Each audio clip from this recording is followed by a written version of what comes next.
నమస్కారం. సమయం సాయంత్రం 5 గంటలు. ఆఫీస్ అయింది. బండి తీశాను. ఏదో ఆలోచనలో ఉన్నాను. తను ఒక లిస్ట్ ఇచ్చింది తెమ్మని.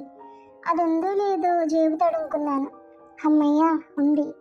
ఇంటి రోడ్కి దారి తీసిన నేను వెంటనే మార్కెట్ వైపుకు బైక్ తిప్పాను. ఆఫీస్ నుంచి నేనుండే ఏరియా సుమారుగా 10 కిలోమీటర్లు ఉంటుంది. అంటే ఈ మధ్యకాలంలో ఊరు శివార్లలోనే కాకుండా కొద్ది కిలోమీటర్ల వరకు అపార్ట్మెంట్లు వెలుస్తున్నాయి. అలాగే గేటెడ్ కమ్యూనిటీస్ కూడా. అటువంటి ఒక కమ్యూనిటీలో గత 3 ఏళ్ళుగా ఉద్యోగం చేస్తూ కూడబెట్టిన డబ్బులు, అలాగే బ్యాంక్ లోన్ కొంత తీసుకుని డబుల్ బెడ్రూమ్ ఇల్లు తీసుకున్నాను. మరీ పెద్దది కాదు. నాకు పెళ్ళై 3 నెలలైంది. తన పేరు స్వాతి. తను బీటెక్ చేసింది, కానీ జాబ్ ఏం లేదు. పెద్దలు కుదిర్చిన పెళ్లి. చూడగానే నచ్చింది. అంతా సవ్యంగా జరిగింది. ముహూర్తాలు పెట్టాకే ఇల్లు రిజిస్ట్రేషన్ చేయించాను. పెళ్ళయ్యాక అందులో అడుగు పెట్టాం. నా కలది. స్వాతి రాకతో నిజంగా మారింది. స్వాతి చాలా అందంగా ఉంటుంది. నేనంత కాదు. ఈ నెల రోజుల్లో నాతో పెద్దగా మాట్లాడింది లేదు. ఫోన్ పట్టుకుని ఉంటుంది. సరే, అడ్జస్ట్ అవ్వడానికి టైం పడుతుంది కదా అనుకున్నాను. ముభావంగా ఉన్నప్పటికీ నేనే పలకరించి మాటలు కలిపేవాడిని. వంట చేసి బాక్స్ పెట్టేది. 16వ రోజు వాళ్ళ ఇంటికి వెళ్ళొచ్చాక తనకి బోర్ కొడుతుందేమో అని టీవీ కొన్నాను. కొత్త కమ్యూనిటీ కదా, ఇంకా అన్నిళ్ళు అమ్ముడవలేదు. ఇరుగు పొరుగు పెద్దగా లేరు. తనకు రోజంతా పెద్దగా తోచదు కదా. టీవీ చిన్న కాలక్షేపం. ఒకరోజు ఏదైనా కాంపిటేటివ్ ఎగ్జామ్స్కి ప్రిపేర్ అవుతానంటే బుక్స్ తెస్తానన్నాను. వద్దంది. అలా రోజులు గడుస్తున్నాయి. ఇక ఈ రోజుకొస్తే ఇంట్లో సరుకులు అయిపోతే చిన్న చీటీ రాసిచ్చింది కావాల్సినవి తెమ్మని. అందుకే నా పైన మార్కెట్కి వెళ్ళే దారిలో ఒక థియేటర్ ఉంది, సౌభాగ్య అని. అప్పుడే సినిమా వదిలినట్టున్నారు. జనం బయటకు నడుస్తున్నారు. అలానే బైకులు, కార్ల వాళ్ళు నిదానంగా చూసుకుంటూ థియేటర్ గేట్ దాటి మెయిన్ రోడ్కి వస్తున్నారు. నేను బండి స్లో చేశాను. అప్రయత్నంగా నా చూపులు అక్కడి ఒక బైక్ వైపుకు మళ్ళాయి. అది చూడగానే గుండె ఒక్కసారిగా ఆగినట్టు, కళ్ళు గిర్రును తిరిగినట్టు, ఇది అబద్ధం అన్నట్టు అనిపించసాగింది. మళ్ళీ తమాయించుకుని చూశాను. ఆ దృశ్యం నిజమే. అక్కడ ఒక బైక్ మీద ఒక అబ్బాయి కూర్చుని ఉంటే తన వెనుక 2 వైపులా కాళ్ళు పెట్టుకుని కూర్చున్న స్వాతి, నా భార్య స్వాతి. వాళ్ళు ఏదో మాట్లాడుకుంటూ నవ్వుకుంటున్నారు.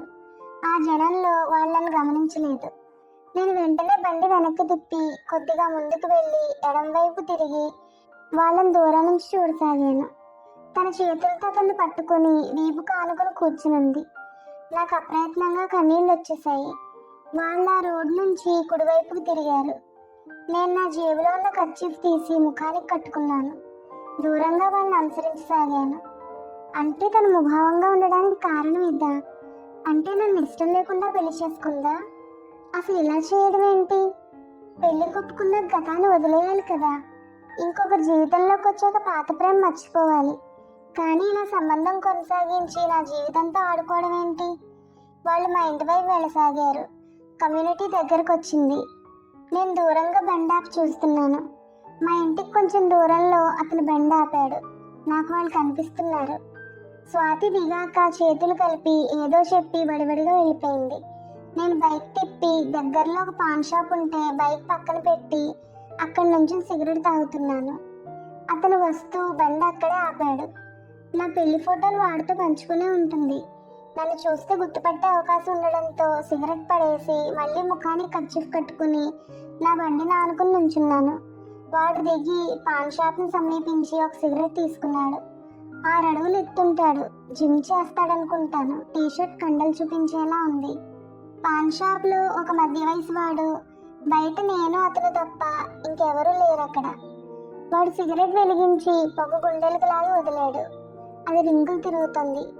సరిగ్గా వాడి జేబులో ఫోన్ రింగ్ అవుతుంది. జేబులో ఫోన్ చేతిలోకి తీసుకుని హలో అన్నాడు.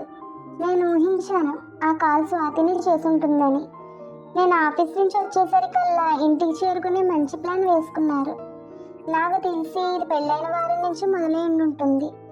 ఎందుకంటే పెళ్ళి అలాగే గృహప్రవేశ హడావిడి అని చుట్టాలు మరియు మా వాళ్ళు వారం దాకా ఇక్కడే ఉన్నారు. తర్వాత నుంచి తను ఒక్కతే.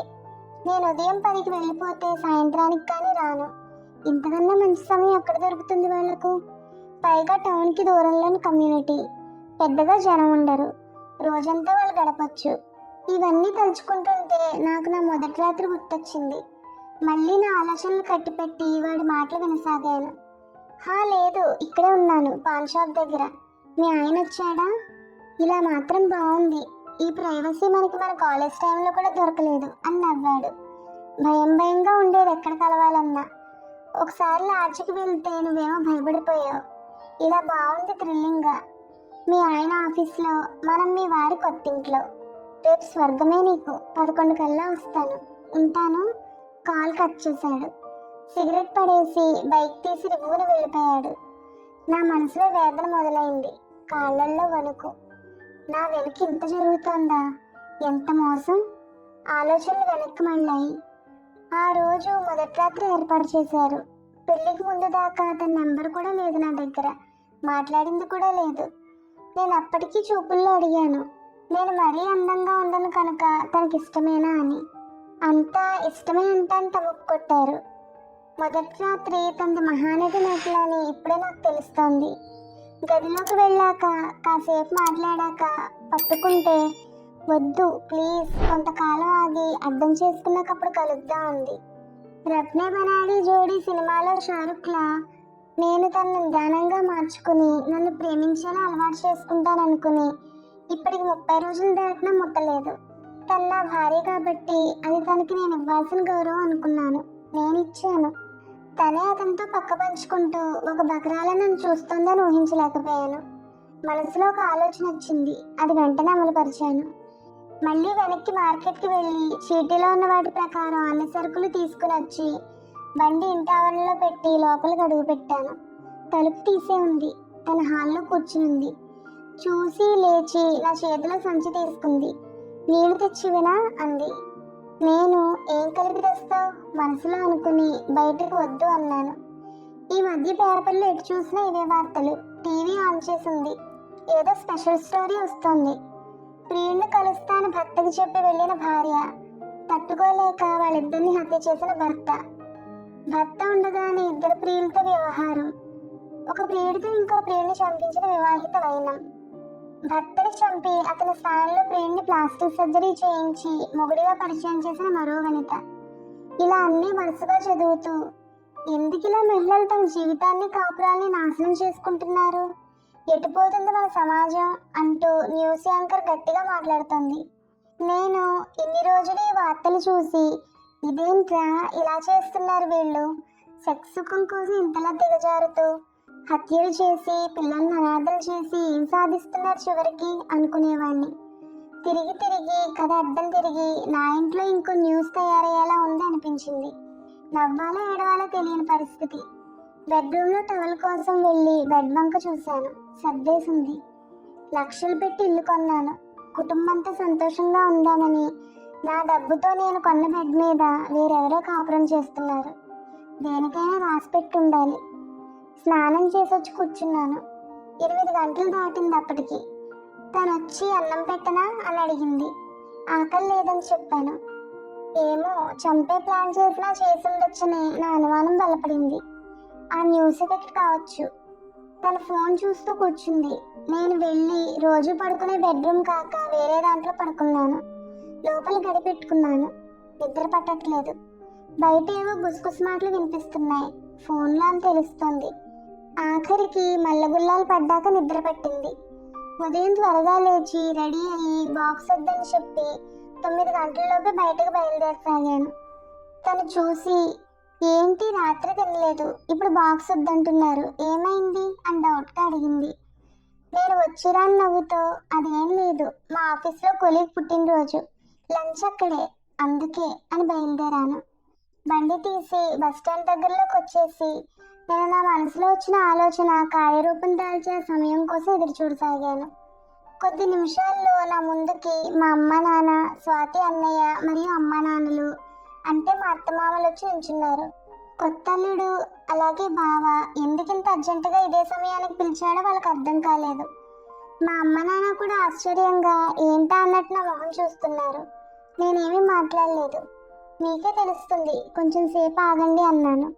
వాళ్ళు నన్ను ఇంటికి వెళ్దాం, ఇక్కడ ఎక్కడో నుంచోబెట్టావేంటి అని అడుగుతున్నారు. మా మామయ్య అత్తయ్య ఏమైంది బాబు, స్వాతితో ఏదన్నా గొడవ అయిందా అని అంటున్నారు. నేను అన్నీ వింటూ సమాధానం చెప్పకుండా మౌనంగా ఉన్నాను. టైం చూశాను, 11 దాటింది. నా బండి బస్ స్టాండ్ పార్కింగ్లో పెట్టి ఒక ఆటో మాట్లాడాను. అందరం ఎక్కి ఇంటికి చేరాము.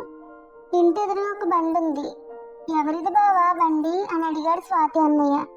చెప్తా దిగండి అని ఆటో దిగాక ఆటో వాడికి డబ్బులు ఇచ్చి పంపేసి ఇంటి గేట్ తీసి అందరం లోపలికి అడుగు పెట్టాం. మెయిన్ డోర్ వేసింది. ఇంటి చుట్టూ ప్రహారీ ఉంది. వేరే మారిపోయే మార్గం కూడా లేదు మనసులో అనుకున్నాను. డోర్ బెల్ మోగించాం. కొంచెం సమయం గడిచాక తలుపు తెరుచుకుంది. ఎదురుగా స్వాతి. వాళ్ళందరితో పాటు నన్ను చూసి మతి చెడినట్టుంది, కంగారుగా ఉంది. వాళ్ళమ్మ స్వాతితో ఆ బట్టలేంటే అంది. కంగారులో స్వాతి నలిగిన నైటీలో వచ్చేసింది. నాకు పరిస్థితి అర్థమైంది. వెగటు అసహ్యం కలిగాయి. అందరం ఇంటి లోపలికి అడుగు పెట్టాం. నేను వాళ్ళంతా కూర్చున్నాక స్వాతిని చూస్తూ, స్వాతి ఇక పిలువతన్ని, మన కాదు నా బెడ్రూమ్ నుంచి అన్నాను. నా మాటల్లో గాంభీర్యం ఉంది. అందరూ ఒక్కసారిగా నన్ను చూశారు. నేను అదే మాట మళ్ళీ అరిచినట్టు చెప్పాను. స్వాతి బెడ్రూమ్లోకి వెళ్ళింది, మళ్ళీ వచ్చింది. వెనుక అతను ఉన్నాడు. అందరికీ నేను ఫోన్లు చేసి ఈ టైంకి సరిగ్గా ఇక్కడ ఉండేలా రమ్మని ఎందుకన్నానో వాళ్ళకి అర్థమైనట్టుంది. స్వాతి అలాగే తన ప్రియుడు తలదించుకుని ఉన్నారు. నేను లేచి వాళ్ళని చూస్తూ మళ్ళీ కూర్చున్న వాళ్ళ వైపు తిరిగి, అమ్మ, నాన్న, అత్తయ్య, మావయ్య గారు, నాకు మీరు పెళ్లి మాత్రం చేశారు. రోజు శోభనం వీళ్ళిద్దరికీ జరుగుతుంది. అది కూడా నా ఇంట్లో, నా బెడ్ మీద. గత 20 రోజుల పైనుంచే సాగుతుంది. అంటే ఇది ఇప్పటి కథ కాదని మీకు అర్థమై ఉండొచ్చు. తొలి రాత్రి ముట్టుకోరివ్వని భార్యకి గౌరవం ఇచ్చి ఒకరినొకరు అర్థం చేసుకున్న రోజే కలుద్దామని విలువిచ్చినందుకు, అలానే కష్టపడి సంపాదించి పెళ్లికి ముందే ఇల్లు కొని వచ్చే భార్యతో కొత్తగా గృహప్రవేశం చేసి జీవితాన్ని పిల్లాపాపలతో రంగులమయంగా ఊహించుకున్న నాకు దొరికిన భార్య తనే అని వేలు స్వాతి వైపు చూపించాను. నిన్ననే దేవుడి దయ వల్ల ఈ వ్యవహారం తెలిసింది. తనని కొట్టి లేదా తనని ఏదో చేసి రోడ్డు మీద పడాలని నాకు లేదు. అందుకే మిమ్మల్ని పిలిచాను. ఇక మీరే నిర్ణయించండి అని ఒక పక్కగా నించున్నాను. వాళ్ళంతా మాట్లాడుకుంటున్నారు. స్వాతి అన్నయ్య తన చెంప మీద 2 దెబ్బలు వేశాడు. వెనుక నుంచునున్న అతని మీదకు కోపంలో ఎగబడ్డాడు. అందరూ అతన్ని ఆపారు. నాకు తెలుసు మా బంధం తెగిపోయిందని. నేను నా పెళ్లిని స్వాతిని నా మెదడులోని చెరిపేసుకుంటున్నాను. తాళిబంధం చట్టం చేతిలో పెట్టి కొన్నాళ్ళు ప్రశాంతంగా ఉందామనే ఆలోచనలు నా మెదడుని ఆక్రమించాయి. Please like, share, subscribe to our channel. Thank you.